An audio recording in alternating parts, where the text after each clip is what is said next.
اللہ پاک کے محبوب فرماتے ہیں ان فی الجنت بابا یدخل منہ الصائمون یوم القیامہ، روزے داروں کے لیے اللہ پاک نے جنت میں داخل ہونے کا ایک دروازہ بنایا ہے۔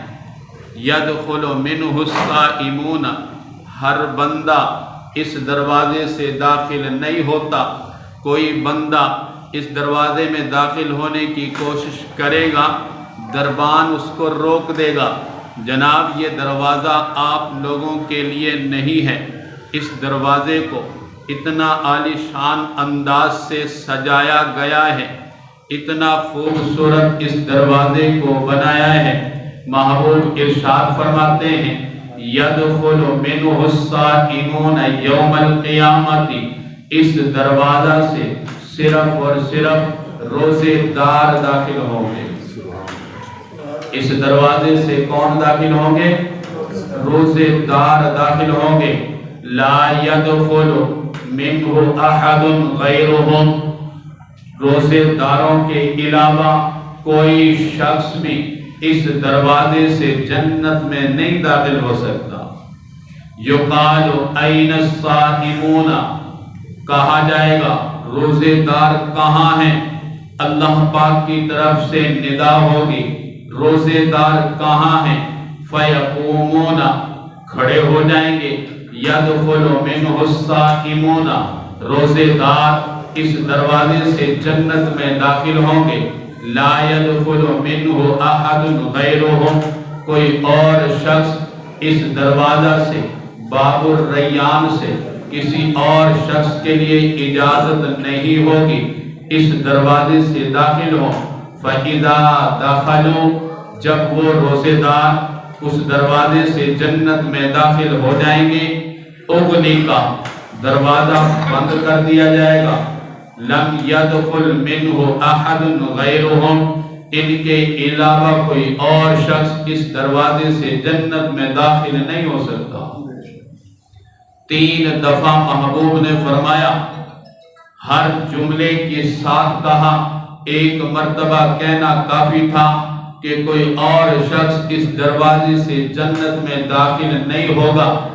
باب الریان سے جنت میں داخل ہونے کا اگر شوق ہے مسلمانوں کا، اللہ پاک کے نیک بندوں کا، تو 1 مہینے کے روزے رکھنے پڑیں گے۔ 1 مہینہ کے روزے رکھنے پڑیں گے۔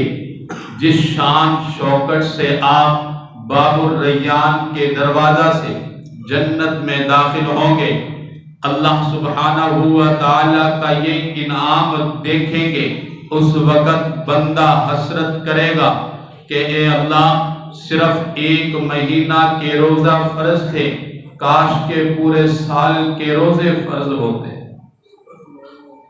اللہ سبحانہ و تعالیٰ اتنا اپنے بندوں کو عطا فرمائیں گے۔ ماہ رمضان کے روزے فرض کیے، مہینہ رمضان نام رکھا۔ رمضان بعض لوگ رمضان کہتے ہیں، رمضان لفظ نہیں ہے، رمضان میم کے سکون کے ساتھ نہیں، میم کے حرکت کے ساتھ۔ راما میم کے اوپر زبر کی حرکت ہے، رمضان اس کو پڑھنا ہے۔ اللہ سبحانہ و تعالیٰ اپنے کلام میں بھی فرماتے ہیں شہر رمضان الذی، شہر رمضان الذی انزل فیہ القرآن، بابرکت ہے رمضان کا مہینہ جس میں اللہ سبحانہ و تعالیٰ نے اپنے مبارک کلام کا نزول کیا۔ رمضان کہا، رمضان نہیں، کیا کہا ہے؟ رمضان۔ رمضان کا معنی ہوتا ہے جھلسا دینے والا، جلا دینے والا۔ جھلسا دینے والا کیوں کہا گیا؟ اس وجہ سے کہا گیا، اس وجہ سے کہا گیا کہ ماہ رمضان اس گرمی کے موسم میں آیا کہ جس میں گھوڑے کے پاؤں جھلس جاتے تھے، اس وجہ سے اس مہینے کا نام رمضان پڑ گیا۔ بعض لوگوں نے کہا رمضان کا معنی ہوتا ہے جلا دینے والا۔ ماہ رمضان کے روزے رکھے جاتے ہیں، اللہ سبحانہ و تعالی ان روزوں کی برکت سے بندوں کے گناہوں کو جلا دیتے ہیں۔ جو چیز جل جائے وہ کیا ہو جاتی ہے؟ ختم ہو جاتی ہے۔ بندے کے گناہ جل گئے، مطلب اس کے گناہ ختم ہو گئے۔